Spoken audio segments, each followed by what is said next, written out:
world is moving exponentially fast. That's kind of the Moore's law, computer processing power doubling every 18 months, and the same thing is happening in other fields from genomics to artificial intelligence.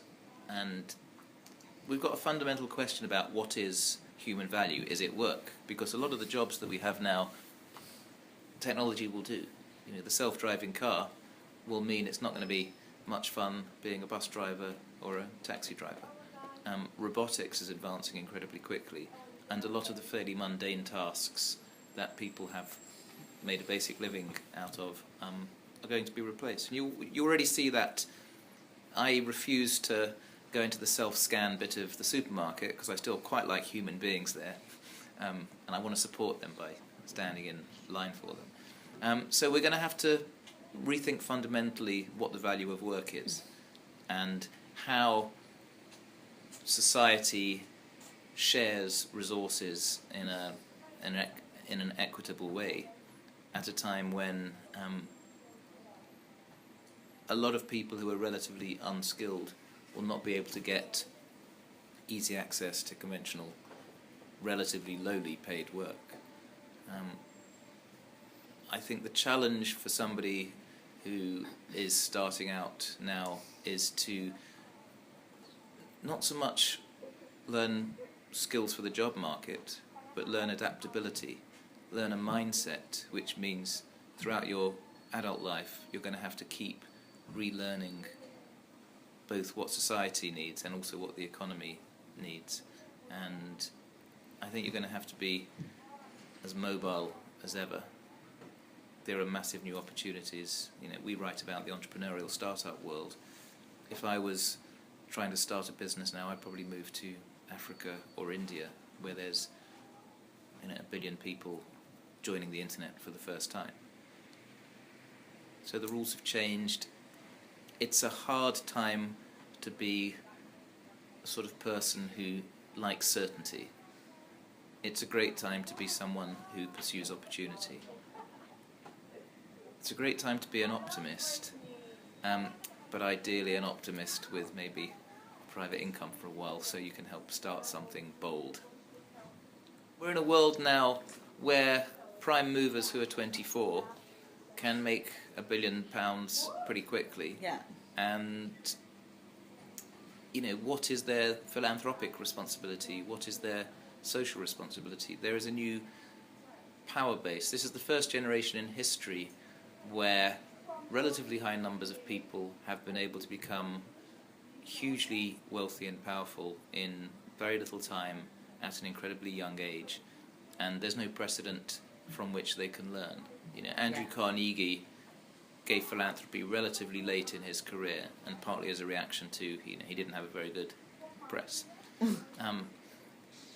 So the challenge is, what is the role of the state and what is the role of society in compassionately providing a safety net for those left behind, and in a world where international borders are increasingly fluid, where the person in Bangalore can access the same university courses online as the person in Stanford.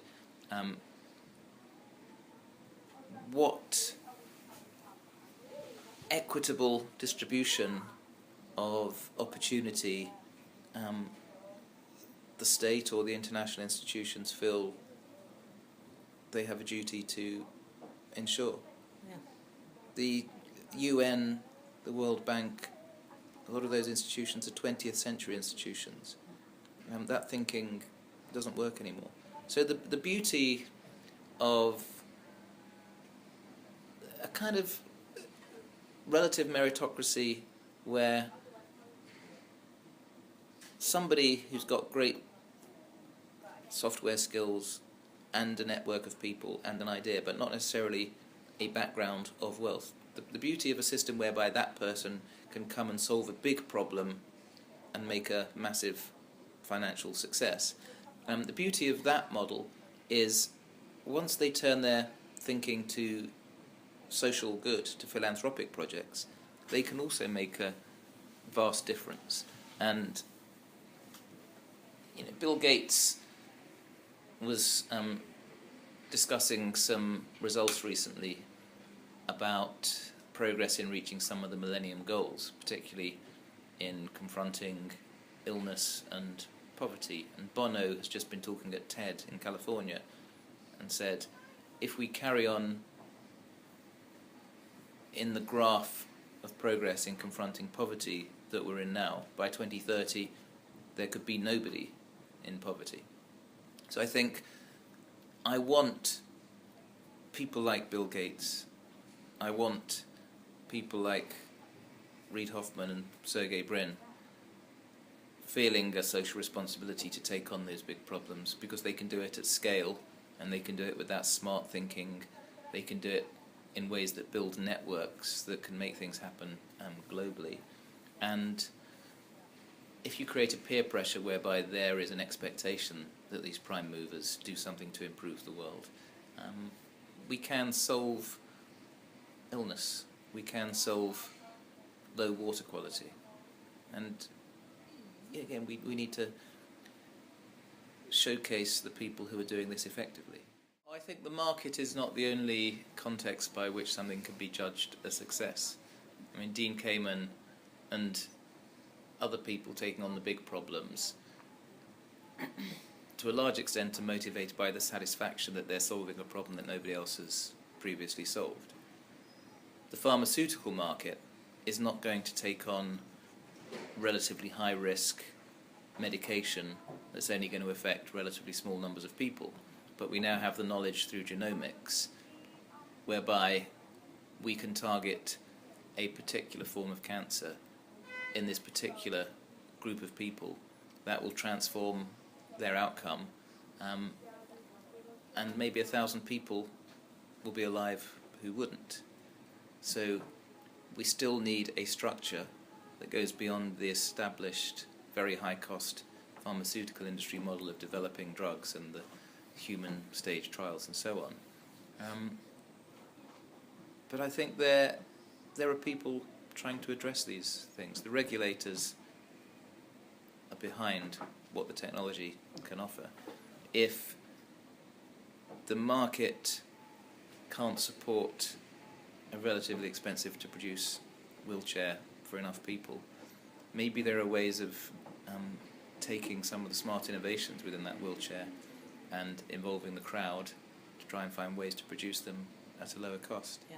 One of the barriers, I think, is the intellectual property structure, which makes it harder for innovation to occur, because smart people who don't necessarily want to license something, who would otherwise have a great idea, don't get the chance to produce that wheelchair at a much lower cost. We're going through a time that's a kind of accelerated version of the Industrial Revolution, where in the Industrial Revolution over 50 or 60 years, a few million people in Britain, for instance, realised that the skills they had, that they'd learned from parents and grandparents, were no longer matched by economic demand. You have to adjust. What's happening now is that transition's happening within 2 years. If artificial intelligence can write a news story more effectively than I can, then I have to realise that what I thought was a timeless skill is going. And there is a company called Narrative Science that is doing these, and you can read them on business news websites and sports news websites. But so far, the human brain is still more nimble than the machine, and we can still see excitement and passion and socially defined opportunities much more effectively than the algorithm. So I would say that our educators, our politicians, us as individuals, need to accept there is a new reality where the rules have been torn up. The jobs that we have been doing are no longer guaranteed. And I'm not putting a judgment on whether it's right or wrong, and I'm not saying the economic dislocation in the meantime won't be hurting a lot of people, but there's going to be a transition which involves unemployment and an unfair distribution of resources.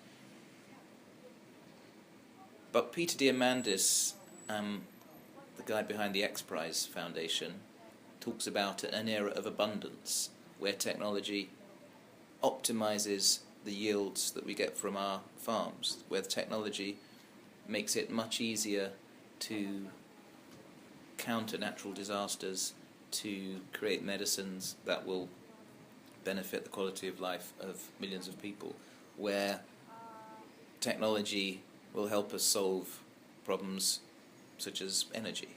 And we just need a structure whereby smart people are given platforms, are given access to other people, where they can pursue these pretty difficult challenges and try and create a result that has a net benefit. And I do think the idea of work as we've known it has changed forever. And I think the corporate behemoths, the big incumbents, the Nokias and the Ciscos and the IBMs, they're all rethinking how they work and where the value they have is. And in a world where everybody's connected, and the next few billion will be connected through their mobile devices, a challenge for all of us is how you add value to the internet, because the internet can do a lot of the tasks that we're doing, and if not the internet, robotics and other technologies that can be connected to the internet. And humans have evolved in a pretty resourceful way. We do know how to spot problems and then obsessively take them until we solve them. We just need to make it less socially painful to be seen as a failure in conventional terms because you don't have a conventional job.